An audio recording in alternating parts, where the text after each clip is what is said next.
How are you, David?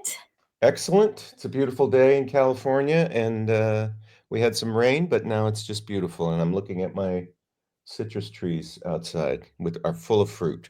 And we're going to be talking about fairy fantasy, which Great. which is it's just amazing. And so this is the fourth entry into the magic into that particular magical world of yours because you have many magical worlds. I do. You do. What drew you back into this particular magical world of the fairy fantasy and their little magical kingdom? I guess I had more to say. You know, the record company Green Hill Music, we had success with the first one, then we did another one, and then we did another one, and that was nominated for a Grammy. So I think we realized that people enjoy the music. So it was worth doing it again. I had more to say. I had other ideas of how to illustrate that magical world, I guess. And when you say you had more to say, it, I imagine so. This is basically a soundtrack to imagination. So does that mean that inspiration comes to you when you are daydreaming, or is it that you're reading a particularly fantasy book, or something captures your imagination outside in nature? Or do you pick a time where you're right, I'm going to sit and I'm going to think about that particular magical kingdom and think about what more needs to be said? It's all everything you said, it's part of all of that. When I go into this world, there is a certain palette of instruments I use that I think illustrate it. And so I prepare those. I start trying to get ideas for it, which I'm never short of, luckily. And I just try to craft something that is, like you say, a magical world, a place where I feel like I'm illustrating something that people can go in and sort of have little adventures. Mm. Um, it's fun for me to do different kinds of things. So this fairy aspect of what I do is really fun, and it's very easy to picture that world for me. I have some forests nearby, and I remember there's a couple places in England that have sort of fairy little structures people have made in forests for fairies, and With it fairy was dogs so and cute. trees and things. Yeah, Yeah. yeah, they've made little worlds for them, and you can walk through this for and I just thought that was amazing and so powerful. Ah, that does sound amazing. I love all that type of stuff. I've got a little fairy house in the garden that we hide our Mhm. little black porky in. Actually, I've told everybody where it is. I don't know But where you live, so I can't find your keys. that's true. And you mentioned the sound palette. Mhm. So is the sound palette for all of the fairy albums the same, and then you would have a different sound palette for your other magical kingdoms? Or does this particular fairy album have a completely own unique sound palette of its own that makes it different from the other fairy albums, or is it all under the same umbrella of magical fairy kingdoms? It's kind of under the same umbrella. There are certain sounds for me that personally evoke that world, so I would probably tend to use them. I gravitate toward them, and I probably introduced some new voices that I got a hold of on this recording, background voices, and but normally it's I would say that the four albums are have a similar palette because I feel like it illustrates that world the way I want it to. Whether it's gentle bells or stringed instruments that I have, small ones and flutes, things like that, that makes me think I'm on the right track. Those instruments, instead of a giant string and brass orchestra, or some of the other things that I use in my music, lots of drums, this is played down a lot more because I feel like it's a smaller world, and I don't need all that stuff. Wow, and how long does it take to create something like this? Like, were you in the studio for months and months, or once you've got it planned in your mind, is it fairly quickly to put this down so that everyone else can jump into your imagination too? It takes me, if I know what I'm doing and I have a bead on where I'm going, it probably takes me a month to write all the songs, and I make sketches, and and then I flesh them out for maybe another month, and then I'm ready to record. And then that recording only takes a couple days because the musicians I use are so awesome, and then I mix it, and that takes several weeks, and so it's probably a 3-month process from when I start. Wow, and once it's done, do you, sit and listen to it often? And, all your fans, they get carried away into your magical world. Is that something that you do yourself? I have to listen to it a lot when I'm making it. I mean, a lot. I may Yeah. s I when we're mixing it, I might listen to one song, for 5 hours, maybe Mm. less. By the time I get there, it's pretty much formed. It's like a piece of sculpture, sort of. It's close, but then I have to fine tune it, and there's a little sound here that I don't like, or this sound isn't coming through. So it takes hours to mix each song for sure. I usually allow a day for each song, and then I listen to it all when it's all put together and make sure nothing jumps out as to being jarring or things like that. Oh gosh, yeah, it's the most, like, magical, relaxing sounds, and that doesn't just happen, does it? Every little thing has probably been so thought about to just feel so nice on our ears. Yeah, it's been thought about. That's a good way to put it.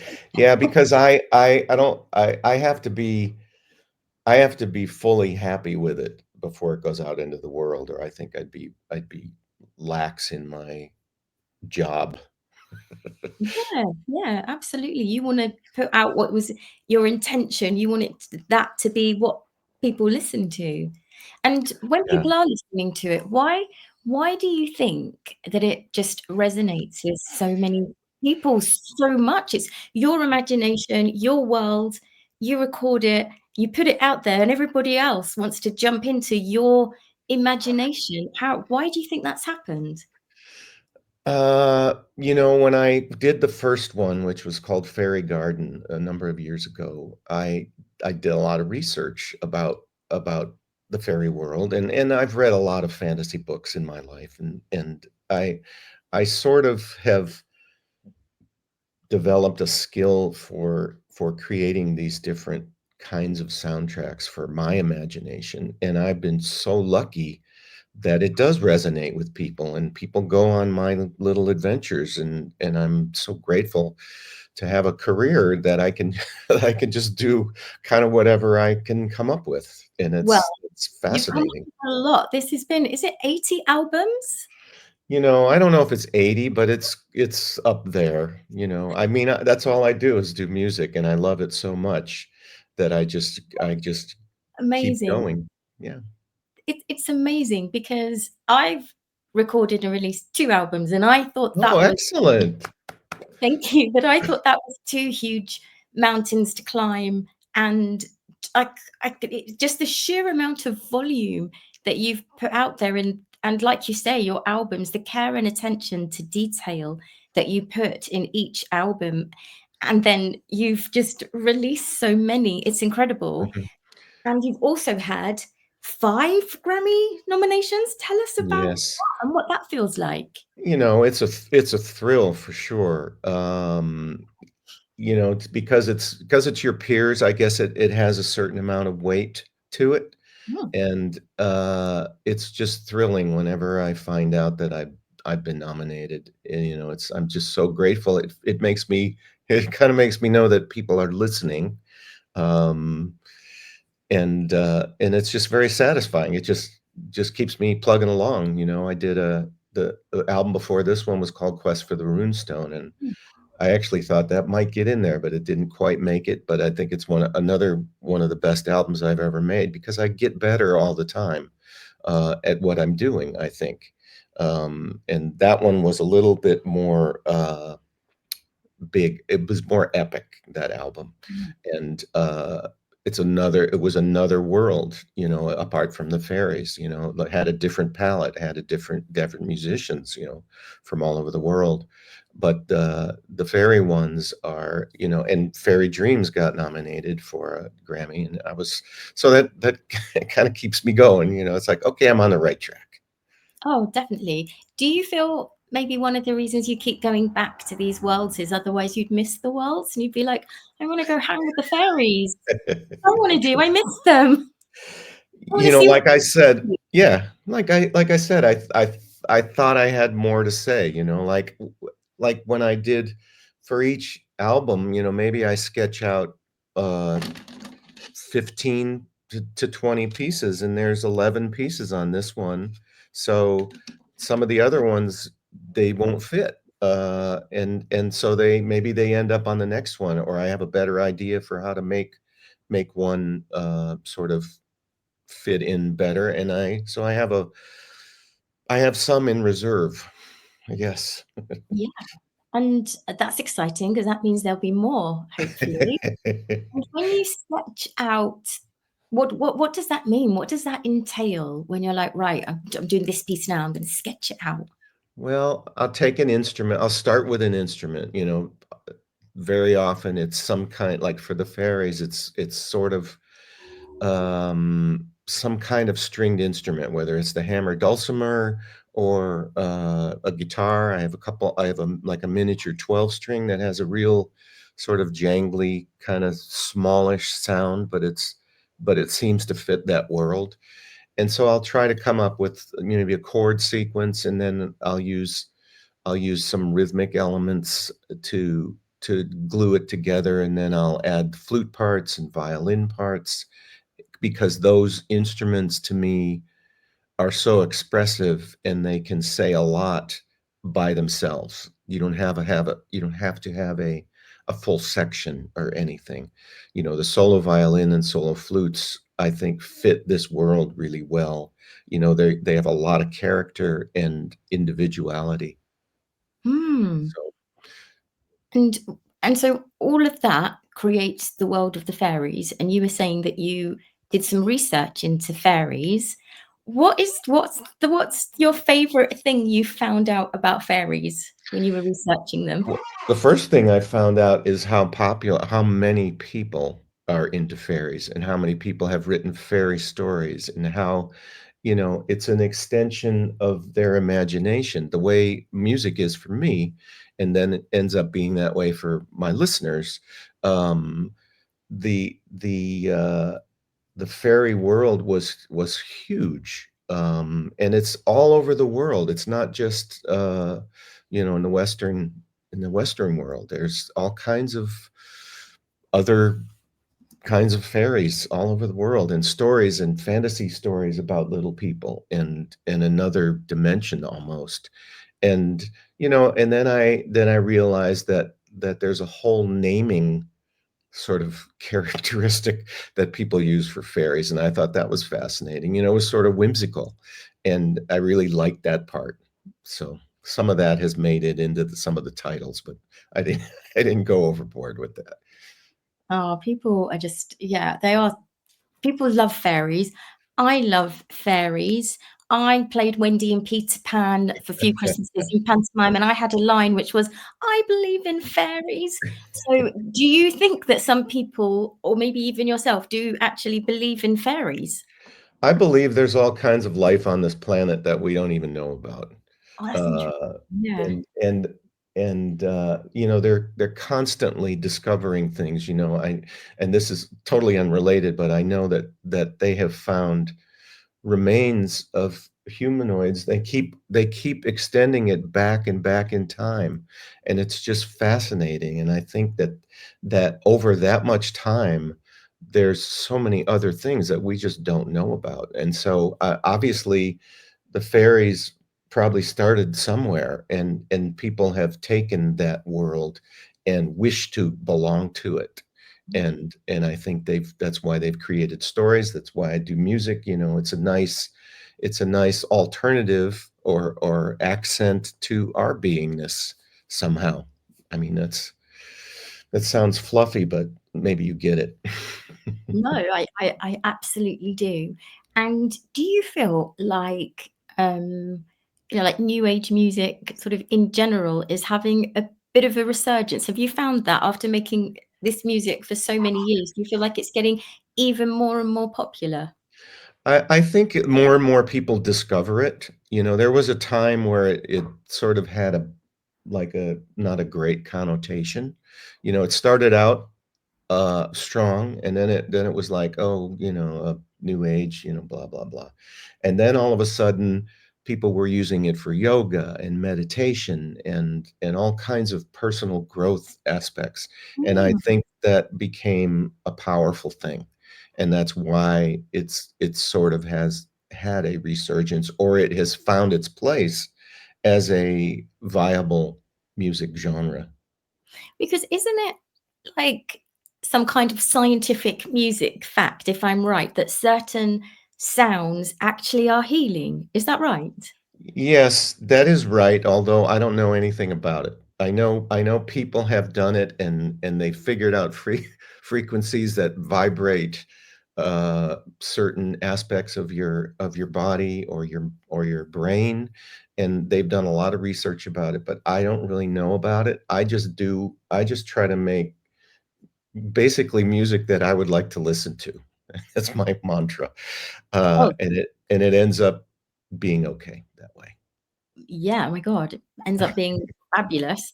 And talking about people listening to your music, is there, an opportunity for people to sort of have a live experience of your music, and what would that look like? We have done, quite a few tours, and we have one coming up in the States in, December, Hmm. and, also going to be in Europe in September, and then we do a winter show that's kind of, pretty magical, and we go to Colorado and New Mexico and Arizona, and, I have a five-piece band, and we play music from my whole career, basically.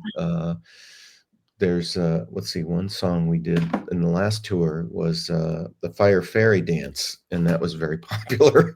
Uh, and then we do other things that are more band-oriented, they're not so, minimal. They're kinda bigger, more of a live.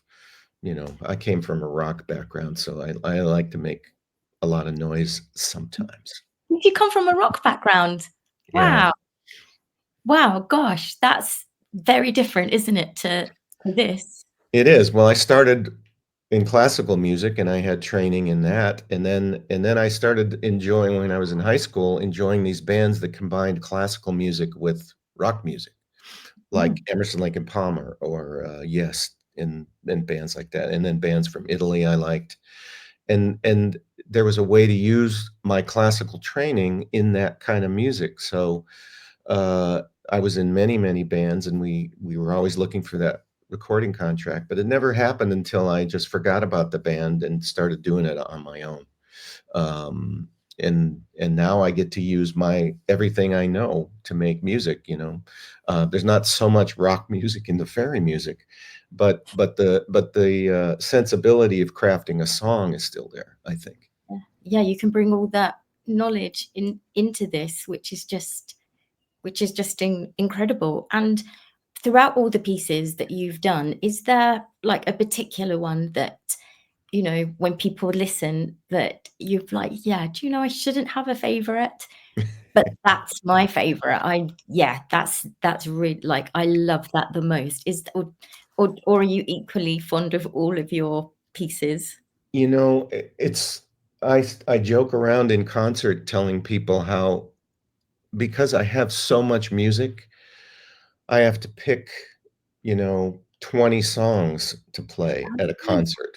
Yeah, that's only So a tiny little fraction, it isn't it it? is, it is. And Um, I kind of jokingly call them my song children and how they get jealous because I'm not playing them. you've got But, favourite songs. I like several songs on Fairy Garden for sure. The Sunbreak song is one of my favorites, and the Fire Fairy Dance. And then on the new album, the Fire Fairy Fantasy, too many Fs, I think. I really like the Fairy Kingdom and, Fairies of the Night. I just love thinking that the fairies come out at night, I'm sure they're there all the time, but at night it just seems more magical and it's more inspirational for me. Wow, I feel like they would come out at night as well. It does feel more magical, doesn't it? Yeah, and it's kinda the world kinda quiets down a little bit, and so maybe they feel safer and, you know Less chance of them being seen. yeah, that kinda Yeah, thing. come out in secret. And what's next for you? What is the next thing that you're working on? What's the next magical kingdom your imagination is taking you to? I've started writing some songs, but I don't know where they're gonna go, I enjoyed the Quest for the Runestone project because my son wrote a beautiful story for it, and I was able to incorporate a lot of what he wrote about in that album. So I'm hoping to do another kind of project like that that's got some kind of either an audio companion or a something extra, because people really liked it because that album came in a nice box and it had some trinkets in it and it was pretty cool. But I've sent some music to I used two incredible musicians on the Fairy albums, Luann Holmesy on violin and Kimberly Zaleski on the flutes and on the Fairy Fantasy album, and they did such a great job.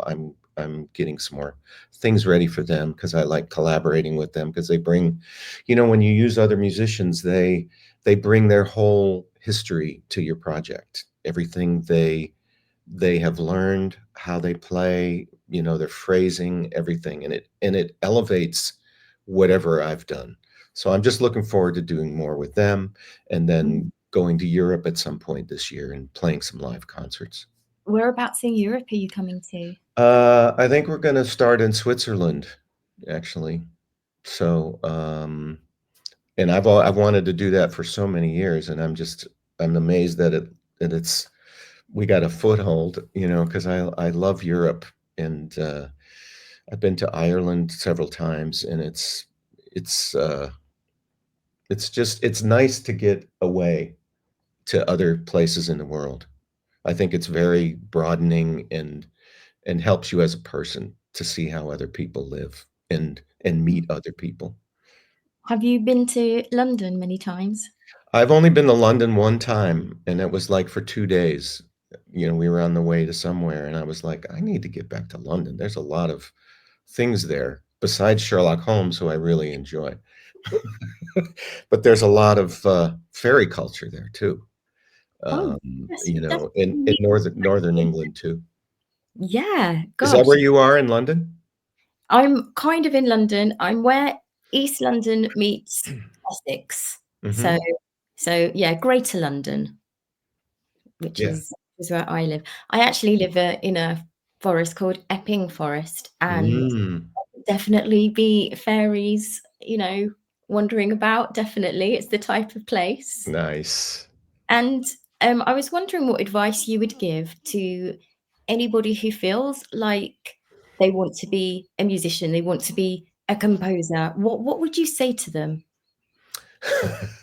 I've been asked that, and all I can do is relate to my own experience, of course, because I don't know, and it's so different now than when I started, with the internet, there is so much to be had as far as training and things like that, but I would say go to school, Mm, some school, get a core understanding of how music is put together. And then if you wanna be a composer, you have to start making music that you you want to listen to, that you think is powerful, that you think is got something to say that hasn't been said. And beyond that, you have to be super passionate about it. And beyond that, somehow it has to get out into the world. So you have to convince some other people your music is good, and then they help you get it out there because they agree with you. And that's how the business part works, which is totally changed from when I started. um Has it? Is there- this because of things like streaming and social yes, media? All of that's all come that. you together? had no you had no connection with your fans before. Like, I would put out a record, like one of my popular records from long ago, around 92, was the In the Wake of the Wind.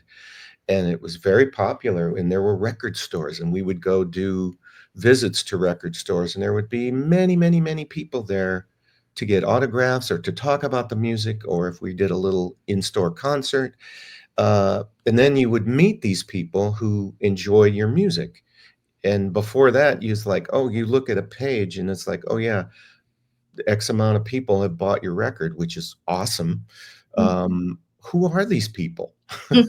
You don't know until you meet them. And that's why I love doing concerts, like, still, because you meet these people and they're like, oh, your music saved my life, or here's 10 records I want you to sign, or, your music has been important to me when I was in school, and my family, now my kids listen to it. You hear all these stories, and now because of the internet, you can have relationships with these people. You can have an email relationship. At least people ask me questions and they can get directly to me, and so I know these people, and it's a lot more fulfilling. When I'm making a record, I think about all these people that I've met along my journey, and I'm doing it for me and them. So That's it's way different than when I started. Let's put it that So way. do you prefer this now, that you can actually, you know, put a face to a name because you've seen maybe them on social media and you know a little bit more about them, and you put out an album, then you have this response that you can actually, instead of, like you say, just numbers on a page of how many you've sold, you can get those details like it saved my life, this record, or I listened to this at this point, or this was my favorite and it made me think of this. That must be really special. Yeah, I do prefer it now because of the communication, like I just talked about, Mm. and the thing I do miss is people is making CDs and LPs that people want. I love that experience of having an LP in my hand and putting it on the turntable and being engaged with it, instead of a playlist where maybe I'm one track out of 50. Uh, but people still play, of course, my album streaming. But I kind of miss that physical aspect of things, even though I'm looking at a CD of fairy fantasy, and so they're going to still make them, I guess. But I've done LPs for the last 5 years. I've done 3 of my albums in LPs, and I'm happy to see that there's sort of a resurgence in that, I feel like because there's a resurgence in vinyl. I think people think, you know, they're so beautiful. They're just a nice thing to own, and there's artwork, and you can hold it yeah, in your hands. I think yeah. people love that. Yeah, and that's what the way I was raised with that. And so I'm glad that that's sort of coming back and people are enjoying that. Plus, I think that if you have an LP and you're going to listen to it, it is, like I said, engaging. You physically have to put it on the turntable. You have to make some effort. And so maybe you listen to the whole thing. You sit down on your sofa and you listen to the whole thing. Mm. And that's a nice experience, rather than, here's a track, and then here's a track that may be similar tone wise because Spotify thinks it should be there. It's it's more of an experience with a CD or an LP, and that part, I think, I'm happy it's coming back. Let's put it that way, Yeah, or especially, it's still there at least.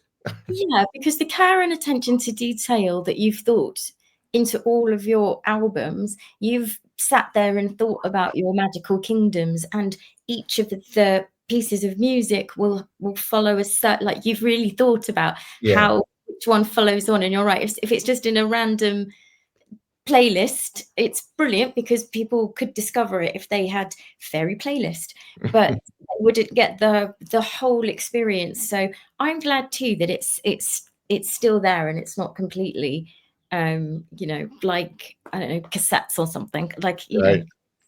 it's still there, and it is such a beautiful, magical album. It really, really is, Thank and you. I just know that the listeners of Crossover Music Magazine are going to absolutely love it. So it's been out, hasn't it? It's out. They can It's stream it. everywhere. It's everywhere. So go and listen to it and find you on all of your socials as well to Mhm. follow you and find out all about you. And it has just been the biggest pleasure chatting with you. Thank you Thank so, you. so much for your time, Thank and you. good luck with the amazing album. Thank you so much.